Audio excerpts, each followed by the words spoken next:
તો ભારતને અત્યારના ઈરાન અને ઇઝરાયલ સાથે અથવા યુએસ સાથે જે વોર ચાલી રહ્યું છે તેનાથી શું તકલીફ થઈ શકે છે, અથવા ન ફક્ત ભારત પરંતુ ભારતના જે પડોશી દેશો છે તેઓને પણ કેમ હાલાકી પડી શકે છે. આપણે ઘણી ચર્ચા જોઈ હશે, માર્કેટની અપડાઉન મુવમેન્ટ જોઈ હશે, તેલના ભાવ વધવાની વાતો હશે, પરંતુ આજે એ આખું પિક્ચર જે છે તે ક્લિયર કરવાનો અમે પ્રયાસ કરીશું. સૌથી પહેલાં તો આપને બતાવી રહ્યા છીએ કે આપણો ભારત દેશ જે નકશા પ્રમાણે અહીંયા આગળ છે, પરંતુ આ ઈરાન અને જે ઇઝરાયલની વોર ચાલી રહી છે તેની અસર ભારત ઉપર કેમ થઈ રહી છે, કેમ ઇઝરાયલની આ વોરની અસર અથવા તો ઈરાન વચ્ચેનું યુદ્ધ જે છે ખાડી દેશો સાથેનું તેની અસર ભારત ઉપર થઈ રહી છે એ સમજવું જરૂરી છે. કારણ કે સૌથી મોટા તેલ જે ભંડારો છે એ આ અરબ કન્ટ્રીઝ પાસે છે, જેમાં સાઉદી અરેબિયા આવી ગયું, કતર આવી ગયું, યુએ આવી ગયું, ઈરાન ખુદ આવી ગયું, ઈરાક પાસે તેલનો જથ્થો છે, કુવેત આવી ગયું, તેમાં આપણે અહીંયા કુવેત પણ જોવા મળશે, આ કુવેતનો વિસ્તાર છે. હવે આટલો નકશો જે છે તેને આપ સમજો તો આ બધાને કોઈ પણ જો માર્ગ જોતો હોય દુનિયામાં તેલ મોકલવા માટે તો તેમની પાસે, જેમ કે ઈરાક છે, કુવેત છે, ઈરાન છે, કતર છે, યુએઈ છે, સાઉદી અરેબિયાનો મોટો વિસ્તાર છે, એ લોકો પાસે જગ્યા ફક્ત આટલો જ દરિયાનો વિસ્તાર છે જે આપ તમે જોઈ રહ્યા છો. હોર્મુઝ સ્ટ્રેટ તરીકેની આ જે જગ્યા છે તે ખૂબ મહત્વની છે. ઈરાને દુનિયાની દુખતી નસ દબાવી દીધી છે. આ બધા ધંધે લાગી જશે તેવી વાત કેમ કરવામાં આવી રહી છે? કારણ કે આ સફેદ નસ જે છે એ એક મહત્વની છે. દરેક લોકો જેટલા પણ ભારતની આસપાસના પડોશી દેશો છે એ તમામને આ હોર્મુઝ સ્ટ્રેટ જે છે તે સૌથી વધારે ચિંતાનો વિષય લાગી રહ્યું છે. કેમ કે ત્યાંથી તેલનો મોટા ભાગનો ભંડાર પસાર થઈને આવે છે.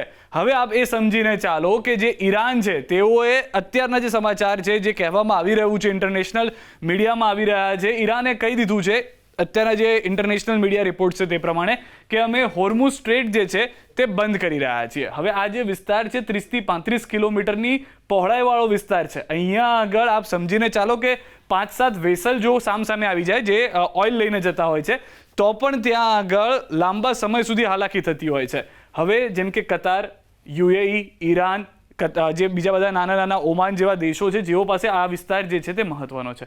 હવે ઈરાન તરફથી આ બંધ કરવાના દાવા કરવામાં આવી રહ્યા છે, જો કે સત્તાવાર કોઈ પુષ્ટિ હજી થઈ નથી. ઇન્ટરનેશનલ મીડિયામાં અલગ જગ્યાએ વાત કરવામાં આવી રહી છે.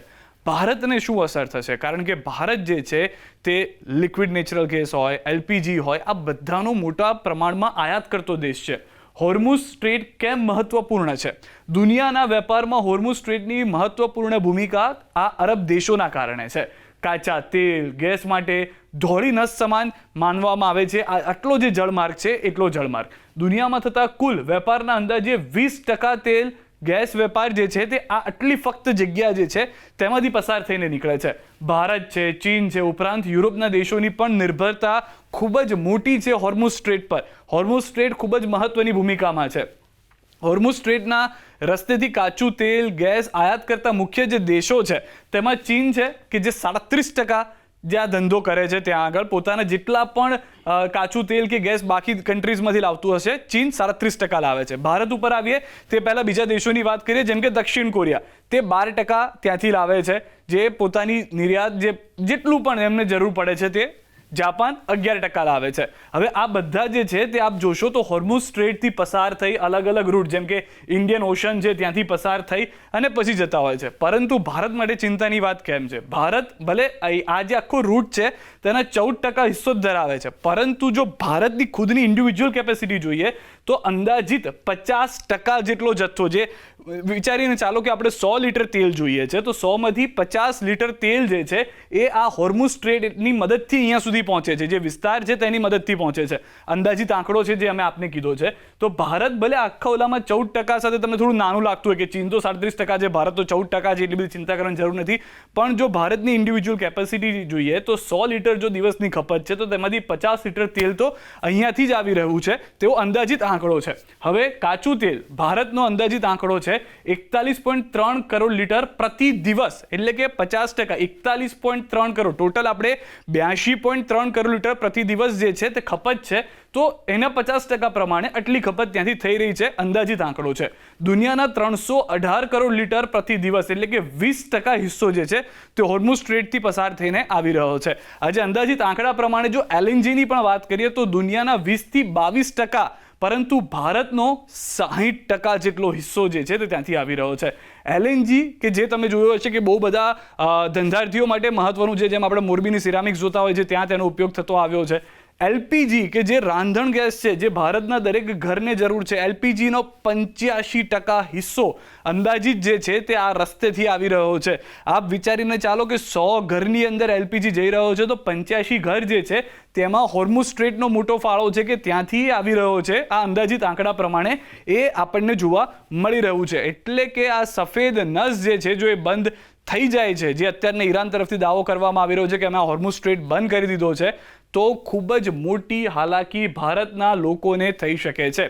બીજી એક વાત અહીંયા આગળ એ પણ છે કે આપને થશે કે ચલો આ ઈરાક છે, અહીંયા આગળ કુવેત છે કે કતર છે, UAE છે, ઈરાન છે, આ આટલા લોકો માટેનો આટલો રસ્તો છે. પરંતુ બીજો એક ખતરો એ પણ છે કે એક ફાયદો છે કે સાઉદી અરેબિયા પાસે થોડો ઘણો આ વિસ્તાર જે આપ દરિયાની પટ્ટી જોઈ રહ્યા છો તે છે, પરંતુ આપ વિચારીને ચાલો અહીંયા જેટલું ગેપ જોવા મળી રહ્યો છે તે પ્રમાણેનો અંદાજિત જે ગેપ છે એ ખૂબ જ ઓછો છે. જે હોર્મુઝ સ્ટ્રેટ 30 થી 35 કિલોમીટરનો પહોળાઈવાળો વિસ્તાર છે, તો એનાથી પણ ઓછો છે. અહીંયાથી વેસલ એકસાથે પસાર થવું ખૂબ જ અઘરું છે. ત્યાંથી થઈ રહ્યા છે એવું નથી. સાઉદી અરેબિયાએ પોતાની પાઇપલાઇન્સ અહીંયા સુધી રાખી છે કે ત્યાંથી પસાર થઈ શકે. પરંતુ આ રેડ સી પણ છે, હુથીસનો હુમલો તમે જોયું હશે કે આપણે ઘણી બધી ફિલ્મોમાં જોયું હશે કે લૂંટારાઓ આવી જતા હોય છે, તો આ વિસ્તારની અંદર હુથીસના હુમલા બહુ થતા આવે છે. એના કારણે એ જે એટલો દરિયાઈ વિસ્તાર છે તેનો ઉપયોગ કરવો પણ મુશ્કેલ થઈ રહ્યો છે. જો કે ઓમાન અથવા તો UAE ઓમાનની મદદ લે અથવા તો કતર સાઉદી અરેબિયાની મદદ લે, એ રીતે ઘણા બધા વિકલ્પો કરવા પડી રહ્યા છે કે એક પડોશી દેશમાં જાય, ત્યાંથી મદદ લે, પોતાનો દરિયો બદલે.